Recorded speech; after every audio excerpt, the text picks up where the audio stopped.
Hello everyone, I am Dr. Pooja Jhauri, your biochemistry educator. So today we are going to start up with a very interesting topic in biochemistry, proteins and amino acid metabolism. So the topic is protein and amino acid metabolism. Now see, whenever we talk about the word metabolism, the one thing which comes to our mind is this metabolism is actually of two types. Catabolism means breakdown and anabolism means synthesis. If we talk about catabolism, catabolism means when anything is broken, energy will be released, right? Which will mainly occur during starvation, right? Anabolism is when energy will be required to synthesize something, which will be during the well-fed state, right?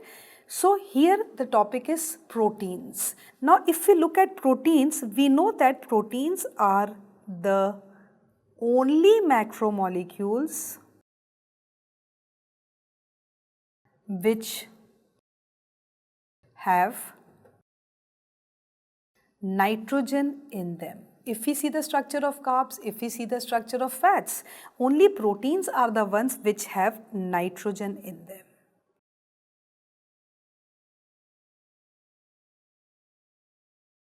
Right? And proteins are what? Proteins are simply the polymers of the amino acids. So everything depends on these amino acids when the proteins are synthesized in the body. So basically everything revolves around these amino acids. Now if we look at these amino acids, we all know that there are 20 standard amino acids.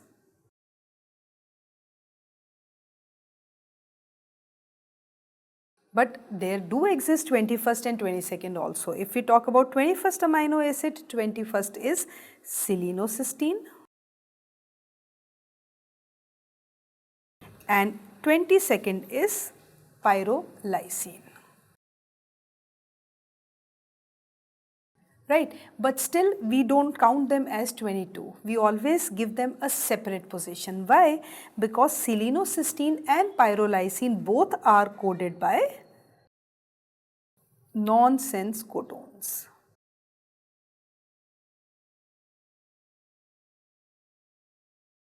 Both are coded by nonsense codons, so we always give them a individual thing. 21st is selenocysteine and 22nd is pyrrolysine. And there are 20 standard amino acids, and the generalized structure of an amino acid is this. They are having an amino group and they are having a carboxylic group and R. So depending upon this R group, their entire classification is based. So now see here, we are going to discuss the metabolism. So you can see that if we look at the structures of 20 standard amino acids, this structure will be similar to all the 20 standard amino acids. The only difference will be in the R group. Right? R group, it can be glycine, it can be alanine, valine, leucine, isoleucine and so on. This we have already covered in the chemistry of the amino acids, right?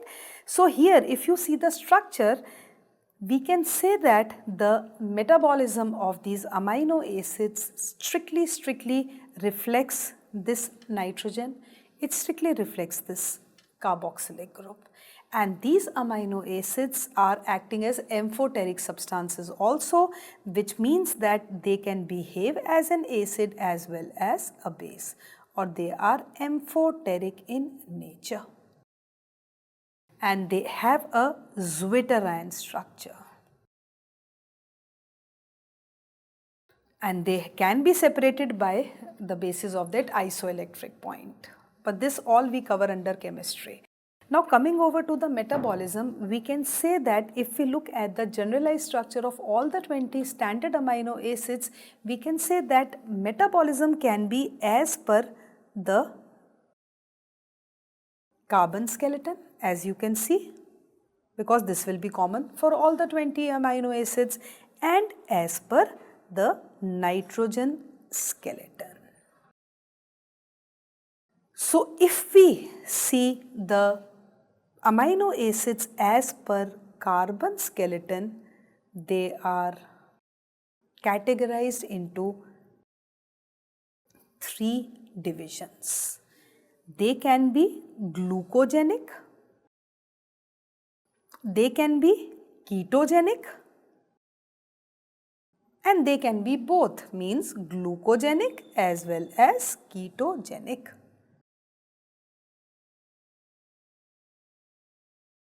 As it is clear from the word itself, genic, synthesize glucose.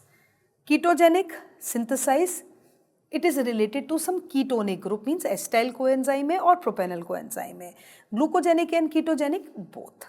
So out of these 20 standard amino acids, if we talk about glucogenic and ketogenic, the mnemonic is PITT, PIT, and L. P stands for phenylalanine, I stands for isoleucine, T stands for tryptophan, this T stands for tyrosine, and this L stands for lysine. Right? If we talk about ketogenic, only leucine is the one which is the most ketogenic amino acid. Lysine also to some extent it is ketogenic, but leucine is the most potent ketogenic amino acid. So 1, 2, 3, 4, 5, 6. So rest of the amino acids are glucogenic. So this is on the basis of the carbon skeleton, we can say that these amino acids are of 3 major categories. Right? Then coming over to the nitrogen skeleton. Just now I told you that proteins are the only macromolecules which have nitrogen in them in the form of this amino group. Right? So there exists a nitrogen balance in the body, which is very, very important balance, because if we look at the biomedical significance of proteins, proteins are required for building up the muscular strength. Very, very important, and the requirement of proteins increases in growing children and basically in lactating mothers and pregnant mothers. Right? So this nitrogen balance plays a very, very important role. So if I say this nitrogen balance is 0, it means that synthesis of proteins is equivalent to degradation of proteins. If I say nitrogen balance is positive, we see positive balance in actually growing children because it is required during growth. Then the synthesis will be more than degradation. And if we say nitrogen balance is negative, which is basically in any injury and all, injury during starvation, during diabetes mellitus, nitrogen balance is negative, we can say that degradation is more than synthesis. Right? Now, as per nitrogen balance, this nitrogen needs to be removed. Very, very important. And this nitrogen which is present in the form of amino group, it is transportable in the form of this ammonia, which is removed from the body in the form of urea. So we can say that this nitrogen which is coming from proteins is responsible for the formation of urea, or we can say that clearly it indicates that intake of proteins is directly proportional to urea formation. Right. So, first of all, we are going to discuss how it is related to the formation of urea, because we are going to study the metabolism in two subheadings, as per nitrogen skeleton, as per carbon skeleton. So, first of all, if we talk about as per nitrogen skeleton, this every amino acid will undergo two processes, transamination leading to deamination,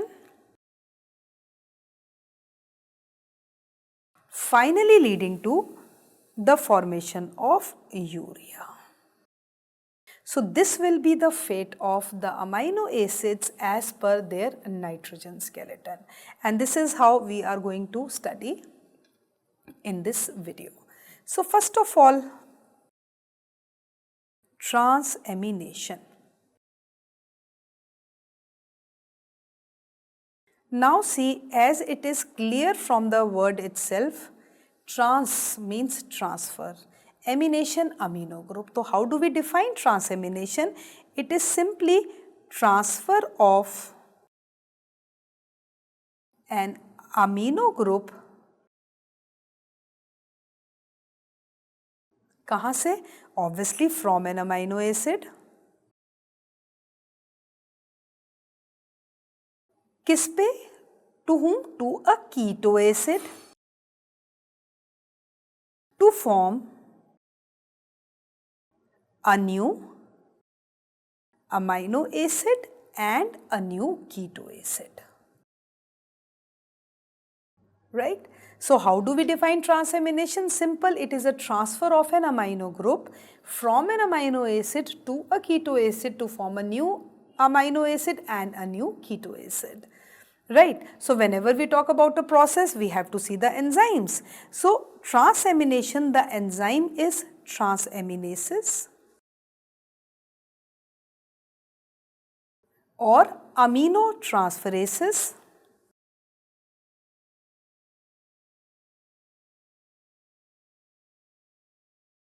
And the coenzyme for transamination is very important, vitamin B6, which is pyridoxal phosphate, PLP, pyridoxine or pyridoxal phosphate. So, the most important point about this transamination is the enzyme and the coenzyme, and we say that intake of this B6 directly reflects the intake of proteins, which is directly proportional to the formation of urea. Now, coming over to this, now just now I told you there are 20 standard amino acids, so you can say that only 17 undergo transamination.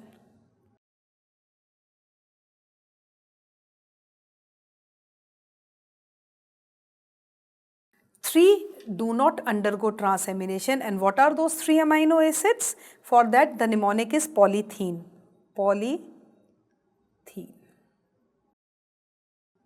right? Proline, lysine and threonine. These 3 amino acids will not undergo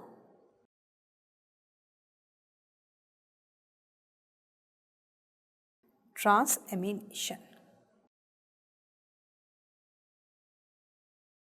right? And if we look at the examples of this, the most important example of transamination is ALT, which stands for alanine transaminase. The other name of ALT is SGPT, right, which is a very important liver marker, or it is a marker of liver diseases.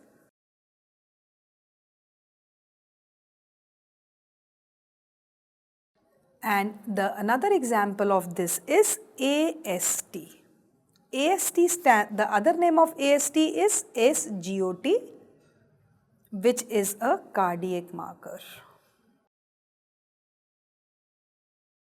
Now see, as the name suggests, their function is like that.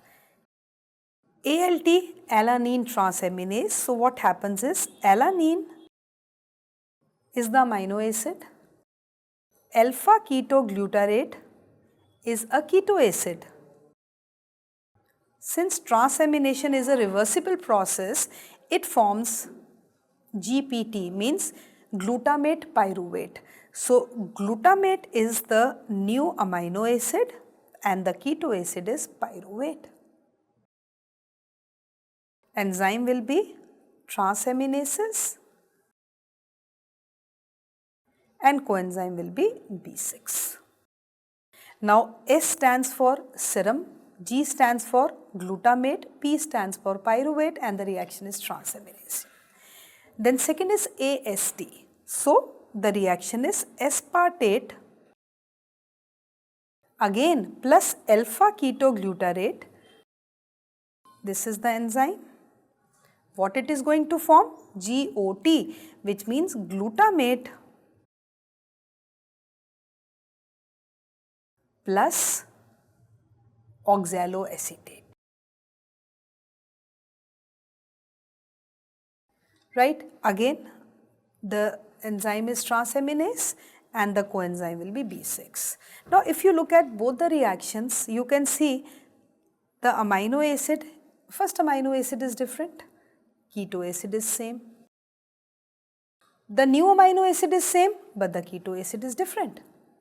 So, what we just, by these two reactions, what we can infer, what we can conclude is that all the transamination reactions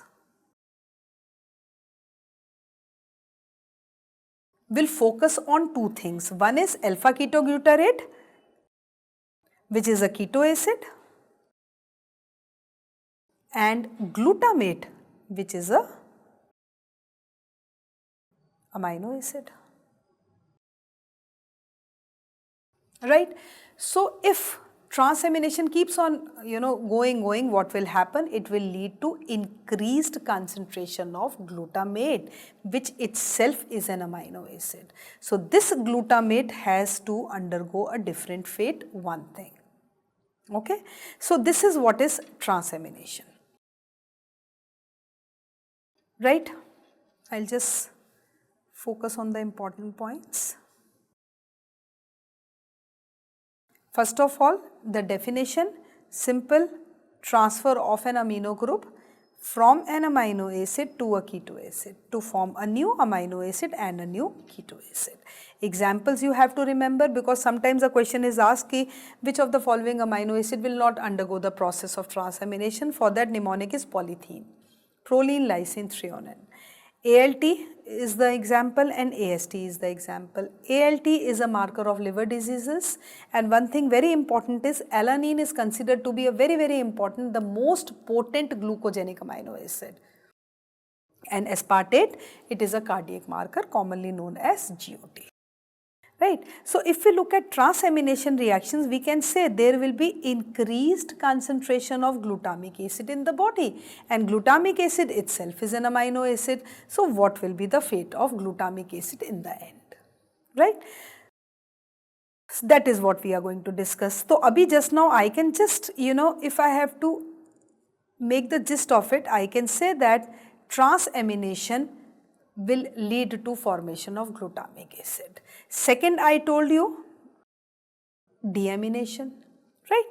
So जैसे transamination is transfer, it is clear from the word itself, deamination, which means that D means removal of what?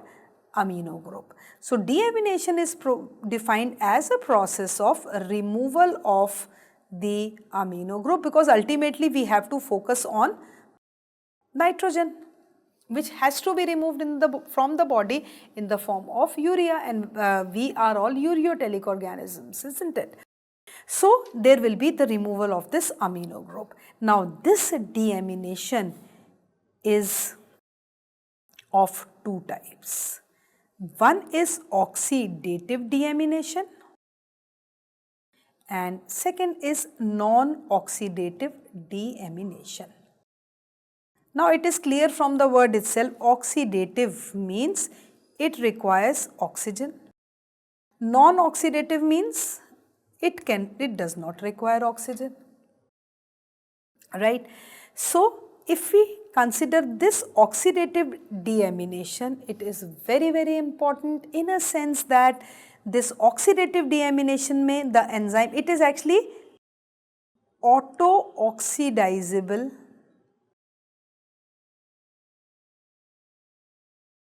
flavoproteins, right? And if we look at the reaction, auto-oxidizable flavoproteins means the enzyme here is L-amino acid oxidase.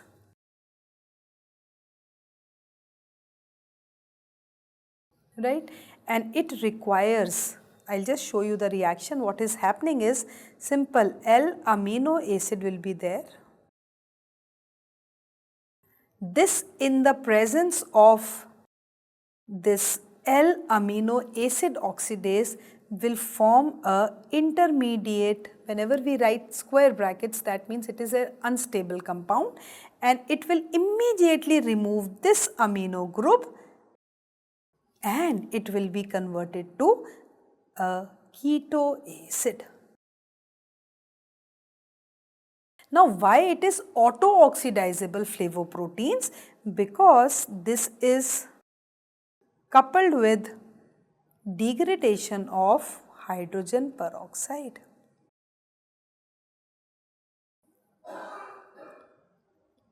Like this. So the enzyme is L-amino acid oxidase, which forms an intermediate which removes this amino group and it is converted into keto acid. So this is simple oxidative deamination where the enzyme is L-amino acid oxidase. Now coming over to glutamic acid. Now this glutamic acid or glutamate also undergoes oxidative deamination, right, which is also known as transdeamination.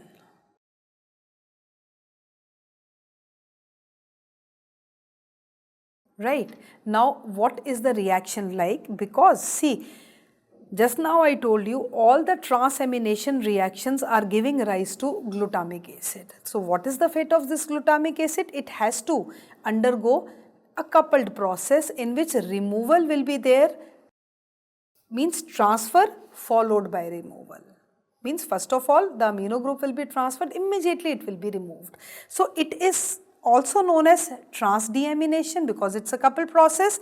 It is also known as oxidative deamination. Now the question arises, what is the difference between this oxidative deamination and this oxidative deamination?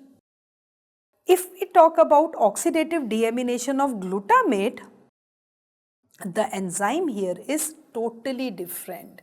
This enzyme is glutamate dehydrogenase, right, and it requires NAD or NADP, and it is a zinc containing enzyme.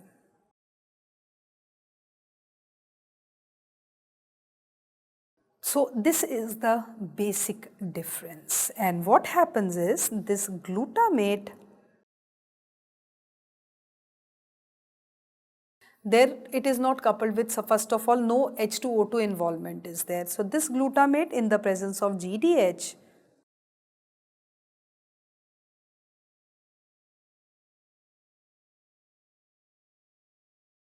will be converted into an intermediate which will again release this amino group and will be converted into alpha ketoglutarate.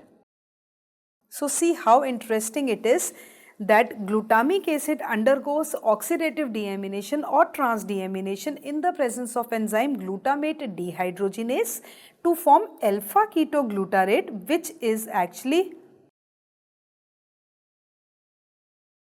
and you can say, entering the TCA cycle.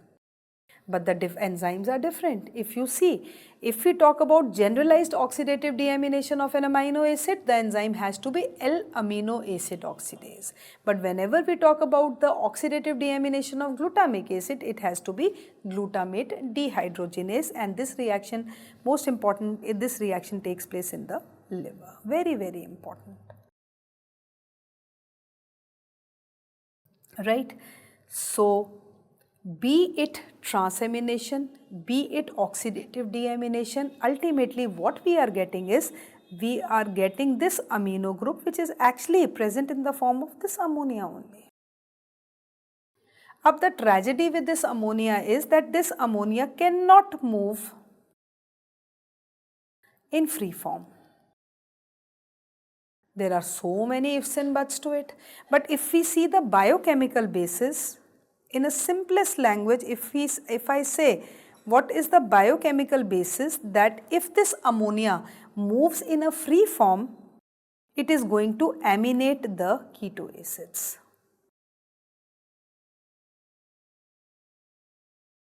Right. Now, if it is going to aminate the keto acid, it means that this, all the keto acids will be converted into the amino acids, isn't it?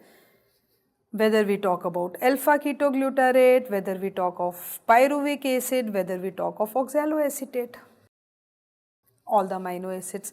So, what will be the repercussion of that? If we are, see, we are, the body is undergoing transamination, body is undergoing deamination. What if this ammonia is moving in free form? It is going to convert all the keto acids to this. So, if alpha ketoglutarate is aminated, what will happen? TCA cycle will not take place. If TCA cycle won't take place, obviously TCA cycle is a very, very important cycle. It is an amphibolic pathway cycle also, which gives energy to the brain. Pyruvic acid, it is again an important substrate for gluconeogenesis. Oxaloacetic acid again. So, what will happen is that their function will not be catalyzed as such, and we will get the amino acids. So, that is why this toxic ammonia needs to be transported, and the transportable form of this ammonia is glutamine. Glutamine is the transportable form of this ammonia. And how this glutamine is synthesized, what happens is that glutamic acid will combine with this ammonia. Now, the most important thing about this is, this reaction is strictly irreversible. It has to be irreversible. And the name of the enzyme will be glutamine synthetase. And synthetase, that means ATP is required. And it forms glutamine. And this glutamine will hand over this toxic ammonia to the liver, and it will be converted back to glutamate. And the name of the enzyme will be glutaminase. And again, this has to be strictly irreversible, and this is a very, very important point. If we look at this, we can say that this toxic ammonia needs to be transported. I told you what is the biochemical reason, because all the keto acids will undergo amination, and obviously ammonia, it will lead to increased alkalosis also. Then again TCA cycle will suffer. So, the transportable form of this is glutamine. And how this glutamine is synthesized? In the presence of enzyme glutamine synthetase. and this glutamine, and this has to be strictly irreversible. It is converted back to glutamic acid, giving this ammonia to the liver. Now ultimately what happens is, this ammonia enters inside the liver where it has to undergo urea cycle. So this is the metabolism as per nitrogen skeleton. So ultimately urea is the end product of metabolism of amino acids as per their nitrogen skeleton. If you look at the again urea cycle, the concentration of urea is 25 to 40 milligram per dl. Synthesis of urea takes place in the liver. It takes place in 5 steps, right? And urea cycle occurs in 2 organelles. First and second step occurs in the mitochondria, right? And third, fourth and fifth occur in the cytoplasm. So this is how urea cycle takes place. The important point is liver, and I'll just tell you one more mnemonic here, HUG, right? HUG mein H stands for heme synthesis, U stands for urea cycle, and G stands for gluconeogenesis. These are the 3 processes in our body which occurs in 2 organelles, which are mitochondria and cytoplasm.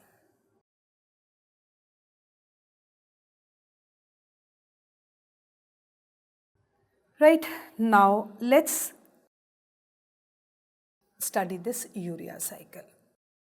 What happens is, this is urea, NH2, C double bond O, NH2.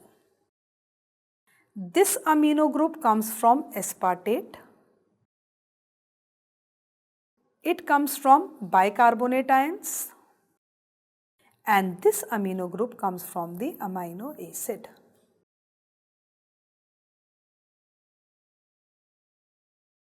Right, so these are the source of carbon and nitrogen in urea.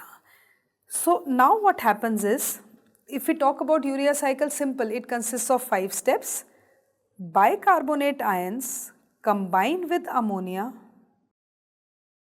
right, to form carbamoyl phosphate.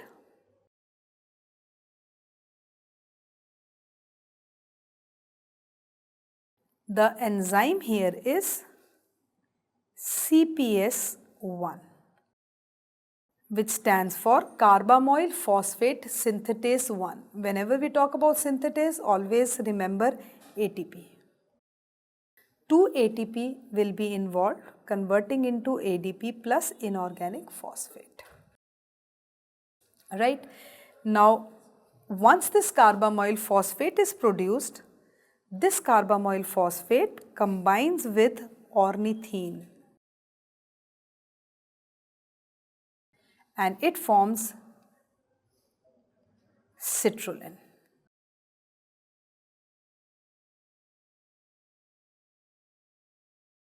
Now here the enzyme is OTCase, ornithine transcarbamylase.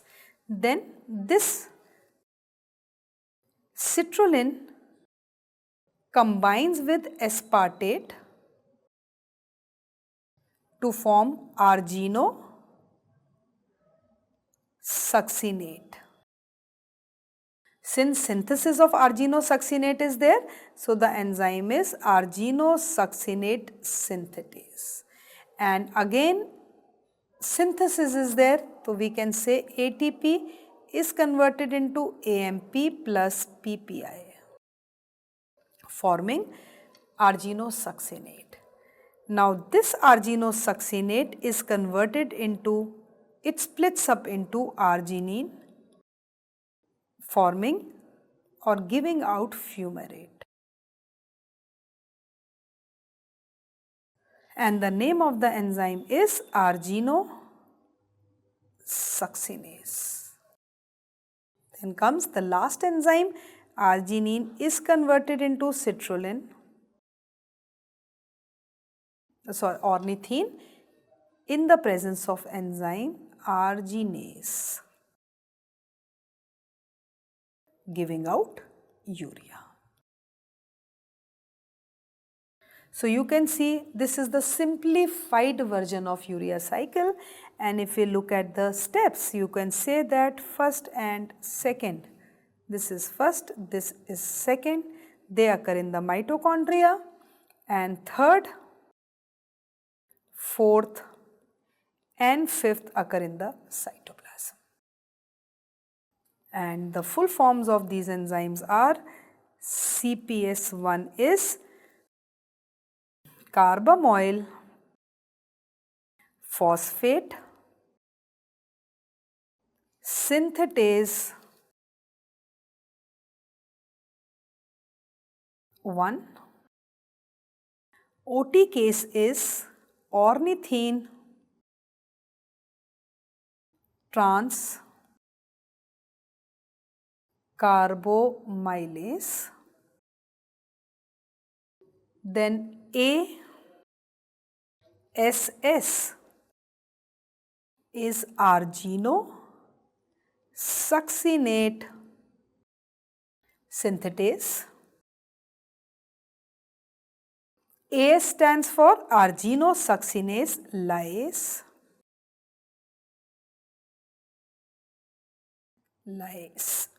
And last I have already written, it is arginase. So these are the important enzymes of urea cycle, right? Now, what are the important points? Again, fumarate is a link to urea cycle, or you can say it is a link from urea cycle to TCA. Because you know fumaric acid, it is a very important intermediate of TCA.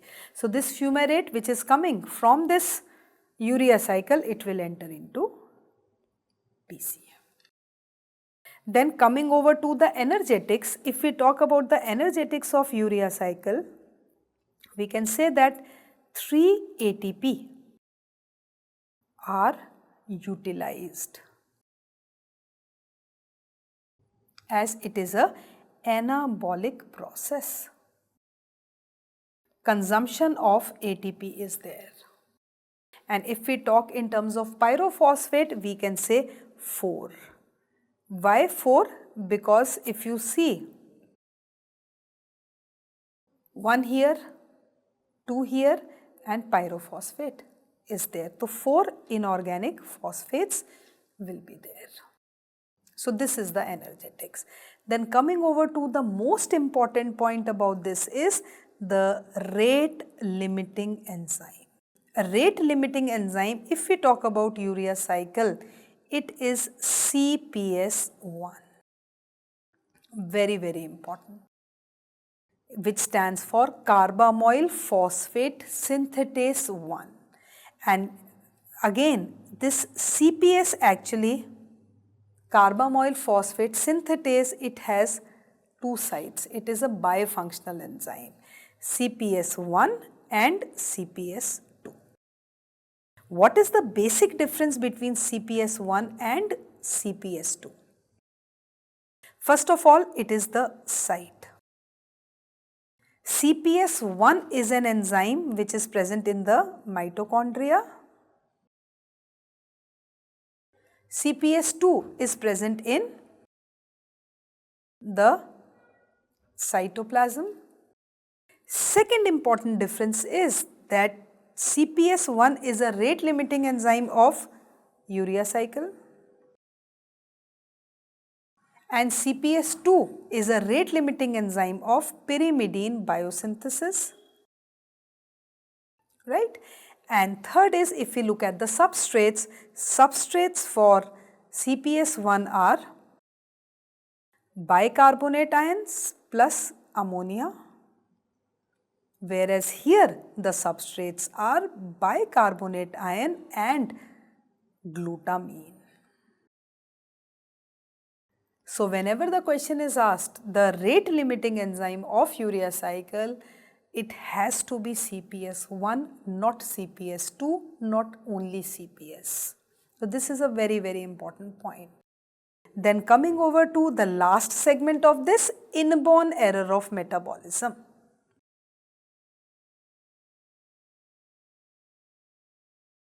Now see, it's very simple. If I look at urea cycle, you can say that if we talk about, if this enzyme can be absent, this enzyme can be absent, this enzyme can be absent, wherever that enzyme will be absent, it will lead to accumulation of that particular substrate. Overall, if I talk about absence of CPS1 will lead to increased concentration of ammonia. So it can lead to hyperammonemia type 1. Right? So we can say that deficiency of this CPS1 will lead to hyperammonemia type 1. Deficiency of OTCase will lead to accumulation of this again carbamoyl phosphate, which will lead to hyperammonemia type. If we talk about this, now see here there will be a very interesting thing because this reaction is taking place in the mitochondria. So this citrulline, before it is being converted into arginosuccinate, it has to travel from the mitochondria to the cytoplasm where it requires a transporter protein. So if this transporter protein is absent, again there will be increased concentration of citrulline. If this enzyme is absent, again there will be increase in the concentration of citrulline, but obviously the clinical symptoms will be different, right? Then coming over to this, there will be increased concentration of this. Coming over to this, there will be increased concentration of this. So if we have to summarize the entire inborn error of metabolism, I can say that the disorder and the deficient enzyme. And clinical symptoms, if we see, the manifestations will be increased concentration of ammonia, which is going to aminate all the keto acids to form the amino acids. So basically the brain will be the most affected organ. There will be slurring of speech, the person cannot speak properly, and the person can go into coma also when there is increased concentration of ammonia. Right? Now coming over to the disorders, first is if deficient enzyme is CPS1. It is hyperammonemia type 1. If there is deficiency of ornithine transcarbamylase, then it is type hyperammonemia.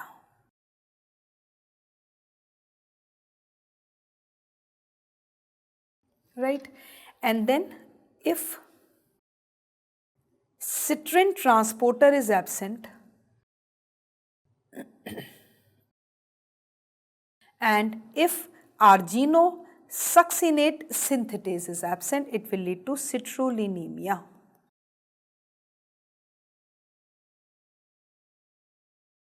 Type 1 and type 2.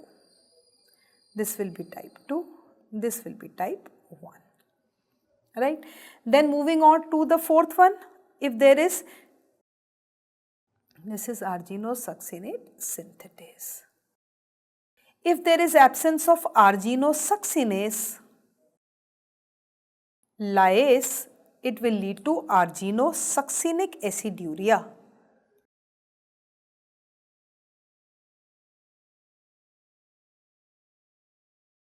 And if there is absence of arginase, it will lead to arginemia.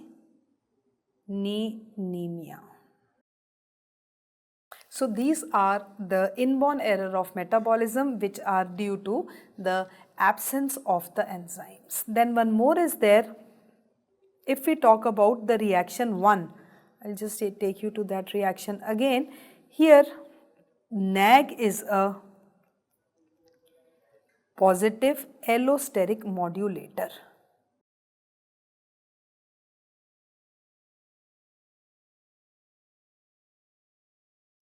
So here also hyperammonemia type 6 is there due to the absence of NAG synthase. Type 6 will be there. Right? So these are the inborn error of metabolism associated to urea cycle. Then there is one more, triple H. What happens is, if again see ornithine is there, ornithine is being synthesized in the cytoplasm, ornithine has to be transported from the cytoplasm to the mitochondria. So again, if this is absent, it will lead to increased concentration of ornithine. Right, so it will be hyperornithinemia, hyperammonemia and hyperarginemia, and it can also lead to hypercitrullinemia. So these are the inborn error of metabolism associated with urea cycle. So here if we have to summarize, I can say that the metabolism of amino acids as per nitrogen skeleton, it leads to transamination, and coenzyme is B6. You have to remember this. It will lead to deamination, where you have to remember about glutamate dehydrogenase enzyme which is having zinc. This is again very important. And then formation of glutamine, which is the transportable form of toxic ammonia, and finally leading to urea cycle. So this is the entire metabolism of amino acids as per nitrogen skeleton, and you can say that protein intake is directly proportional to B6, directly proportional to formation of urea, because B6 is the most important vitamin which is required for transamination, and which is a very important question asked in the exam so many times. So here we finish up with the metabolism of the amino acids as per their nitrogen skeleton. Thank you so much.